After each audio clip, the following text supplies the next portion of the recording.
नमस्कार दोस्तों, MB study point में आपका फिर से स्वागत है। दोस्तों आज की इस वीडियो में हम बात करेंगे बजट के बारे में। स्पेशली इसके अंदर हम देखेंगे बजट सेशन जो हमारा 2025 जिसके अंदर हमने इंक्लूड किया है अपने नेक्स्ट ईयर के बजट को 1 अप्रैल 25 से लेके 31 मार्च 26 तक को।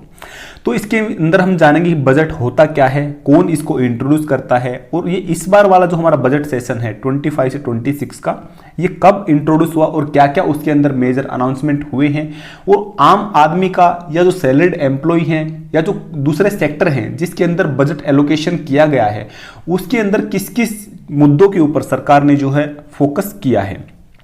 सबसे पहले देख रहे थे बजट होता क्या है। तो बजट आपका फाइनेंशियल कैलकुलेशन प्लान होता है जिसके अंदर सरकार ये कैलकुलेट करके चलती है कि उसकी पर्टिकुलर उस टाइम में जिस टाइम के लिए वो बजट प्रिपेयर किया गया, जनरली 1 साल के लिए किया जाता है। जिस प्रकार से अगर हम बात करें फिलहाल की तो 1 अप्रैल 25 से लेकर 31 मार्च 26 तक ये बजट सेशन जो है बजट को देखते हुए बना गया है। तो इसके अंदर सरकार ने ये प्लान किया गया है एंटिसिपेटेड सरकार की इनकम कितनी होगी, मतलब जो टैक्स पेयर से इनकम होती है सरकार की वो कितनी होगी और सरकार उस इनकम का एक्सपेंडिचर कहां कहां करेगी, किस किस सेक्टर में करेगी। जैसे आपका हेल्थ हो गया, एजुकेशन हो गया, एग्रीकल्चर हो गया या और भी कोई फैसिलिटी वाले सेंटर हो गए, तो वहां पे मतलब किस सेक्टर के अंदर सरकार अपना एक्सपेंडिचर करेगी। तो अगर हम इंट्रोड्यूस करने की बात करें तो बजट आपका जो इंट्रोड्यूस किया जाता है उसके अंदर आपके प्रेसिडेंट की जो है प्रायर परमिशन लेनी पड़ती है और बजट इंट्रोड्यूस किया जाता है फाइनेंस मिनिस्टर के द्वारा। तो रिसेंटली हमारे जो फाइनेंस मिनिस्टर हैं वो है निर्मला सीतारमण, करंट में जो है इन्होंने 1 फरवरी 25 को जो है बजट को इंट्रोड्यूस किया है, जो हमारा 25 से 26 का जो फाइनेंशियल ईयर है उस बजट को। फिलहाल वाले बजट के अंदर इसको बजट सेशन के अंदर 2 फेज बनाए गए थे। अब पार्लियामेंट की अगर हम बात करें तो पार्लियामेंट के हमारे जो है जनरली 3 सेशन होते हैं। पहला हो गया आपका बजट सेशन जो आपका अभी जनवरी फरवरी से लेके अप्रैल तक है। दूसरा इसका होता है मॉनसून सेशन जो आपका होता है जुलाई अगस्त के टाइम में। तीसरा आपका होता है विंटर वाला सेशन, वो होता है नवंबर दिसंबर के आसपास। तो हमारी जो पार्लियामेंट का ये फर्स्ट सेशन है इस साल का, अगर हम बात करें कैलेंडर ईयर का, तो इस शेड्यूल के अंदर बजट सेशन को 2 फेज के अंदर डिवाइड किया गया है। पहला है 31 जनवरी से लेकर 13 फरवरी तक, जिसके अंदर बजट को इंट्रोड्यूस किया गया, मेजर अनाउंसमेंट की गई कि उस बजट के अंदर क्या क्या इंक्लूड किया गया है, इसके अलावा किस मिनिस्ट्री को कितना फंड एलोकेट किया गया है, ये सब चीजें डिसाइड की गई। दूसरा हमारा जो फिलहाल सेशन चल रहा है 10 मार्च से 4 अप्रैल 25 तक ये सेशन रहेगा।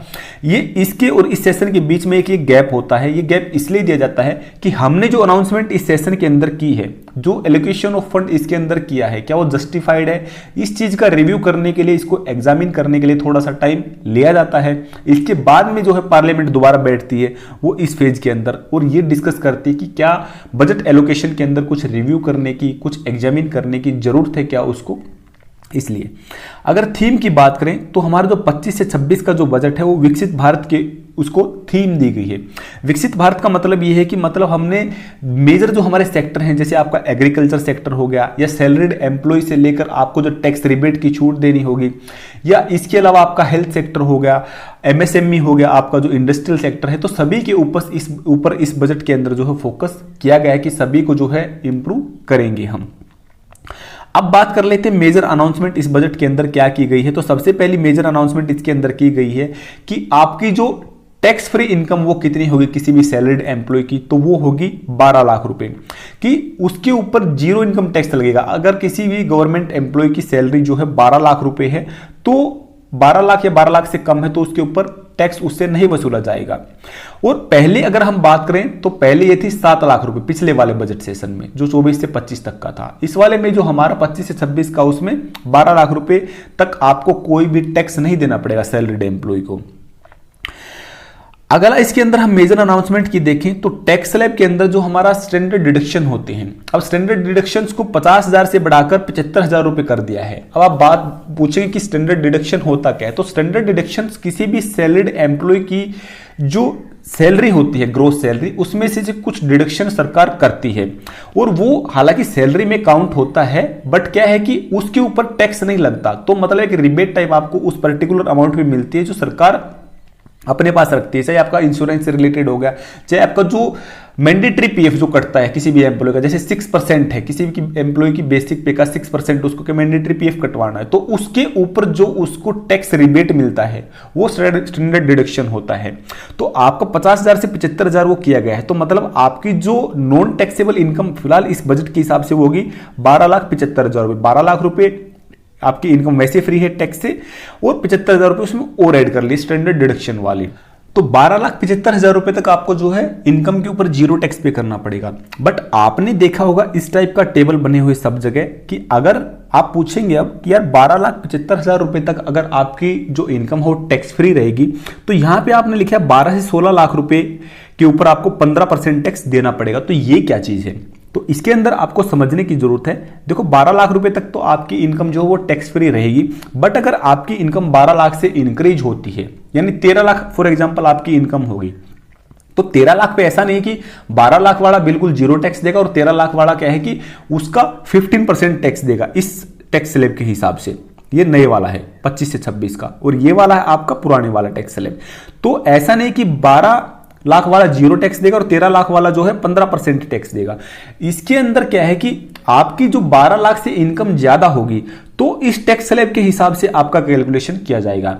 यानी 12 लाख से फॉर एग्जांपल आपकी 13 लाख होगी, तो 13 लाख में पहले 4 लाख के ऊपर आपका जीरो टैक्स लगेगा, अगले 4 से 8 लाख के ऊपर में आपका 5% टैक्स लगेगा, उससे अगले जो 4 लाख है उसके ऊपर आपका 10% टैक्स लगेगा, और अगले 4 लाख के ऊपर आपका लगेगा 15% टैक्स।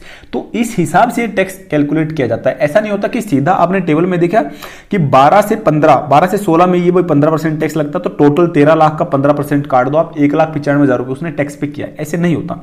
इसके अलावा आपको टैक्स तो जो है 60-70,000 ही पे करना पड़ता है। उस स्लैब के अकॉर्डिंग उसको कैलकुलेशन किया जाता है कि पहले 4 लाख पे जीरो, तो उसको रिबेट हो गया 4 लाख हटा दो, अगले 4 से 8 लाख पे उसको कितना दिया जाएगा उसका कैलकुलेशन करो, उसका जो 4 लाख 8 लाख तक का 5% का, फिर उसके बाद में जो अगले 4 लाख है उसका 10% करो, उसको काउंट करो, तो इसको फिर टोटल सम करके फिर टैक्स आपका वसूला जाता है। इसको एक एग्जांपल की मदद से हम समझेंगे।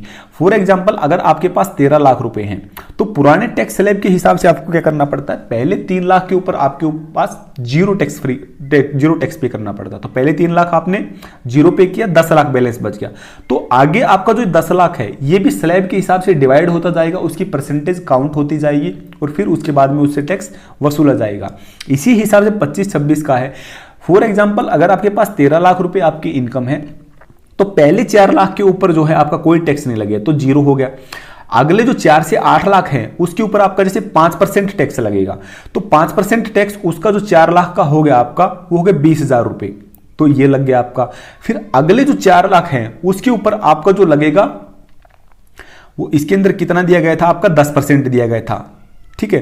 तो अगला जो 4 लाख है उनके ऊपर आपका 10% लगेगा, वो आपका हो गया 40,000 रुपए हो गया। जैसे 13 लाख इनकम है तो 4 यहां हो गए, 4 यहां हो गए, 4 यहां हो गए, 12, 1 लाख जो आपकी इनकम बची उसके ऊपर आपका 15,000 रुपए इंटरेस्ट लगेगा, वो हो गया आपका 15,000 रुपए। तो टोटल आपका बात करें तो ये जीरो हो गया, 20, 40 और 15, यानी 75,000 रुपए आपको जो है टैक्स पे करना पड़ेगा। ऐसा नहीं कि आपकी टोटल आपकी जो सैलरी है उसके ऊपर आपको 13 लाख का आपको 15% यानी 1,95,000 नहीं बल्कि 75,000 रुपए टैक्स पे करना पड़ेगा। इस हिसाब से जो है टैक्स स्लैब से टैक्स को काउंट किया जाता है कि कितना कोई भी एम्प्लॉय टैक्स पे करता है। तो इसके अंदर अगर हम देखें तो फॉर एग्जांपल इसका मतलब ये नहीं कि किसी एम्प्लॉय की इनकम 12 लाख से कम है तो उसको ही फायदा हुआ है, किसी एम्प्लॉय की इनकम 12 लाख से ज्यादा है तो उसको भी फायदा हुआ है। क्योंकि लास्ट ईयर वाले जो टैक्स स्लैब में था उसको 13 लाख की इनकम पे 95,000 टैक्स पे करना पड़ रहा था, लेकिन इस वाला जो साल है उसके हिसाब से बजट के हिसाब से उसको 75,000 ही टैक्स पे करना पड़ रहा है।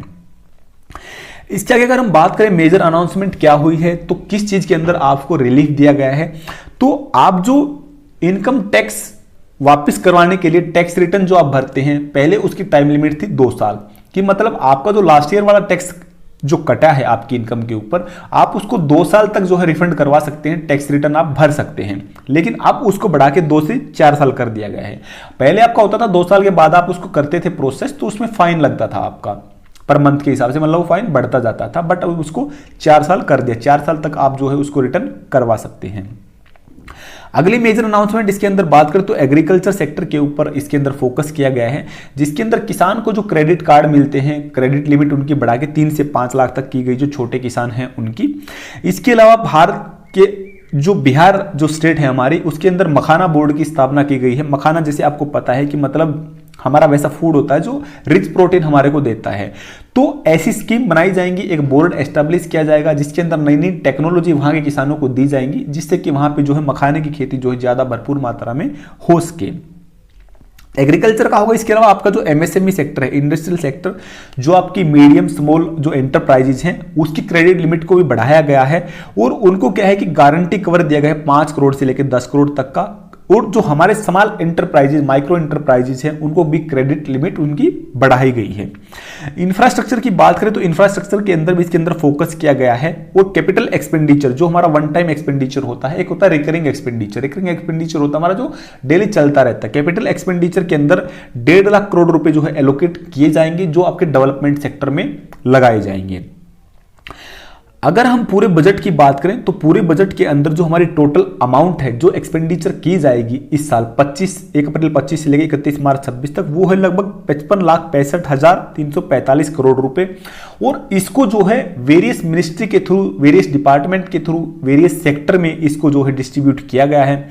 अगर मेजर सेक्टर की अगर हम बात करें तो मिनिस्ट्री ऑफ फाइनेंस और मिनिस्ट्री ऑफ डिफेंस ने इसका 50% इसका एलोकेशन किया गया है। जैसे आपको पता है कि डिफेंस सेक्टर के अंदर हमारा बहुत ज्यादा एक्सपेंडिचर हर साल किया जाता है, क्योंकि भाई सिक्योरिटी जो है हमारी पैरामाउंट है और मेजर कंसर्न का इश्यू है। तो इसलिए क्या है कि आपका मिनिस्ट्री ऑफ फाइनेंस और मिनिस्ट्री ऑफ डिफेंस की अगर हम बात करें तो दोनों के मिला के लगभग 26 लाख करोड़ रुपए जो है इन्होंने इन दोनों को डिस्ट्रीब्यूट किए हैं। बाकी जो है वेरियस मिनिस्ट्री को डिस्ट्रीब्यूट किए गए हैं।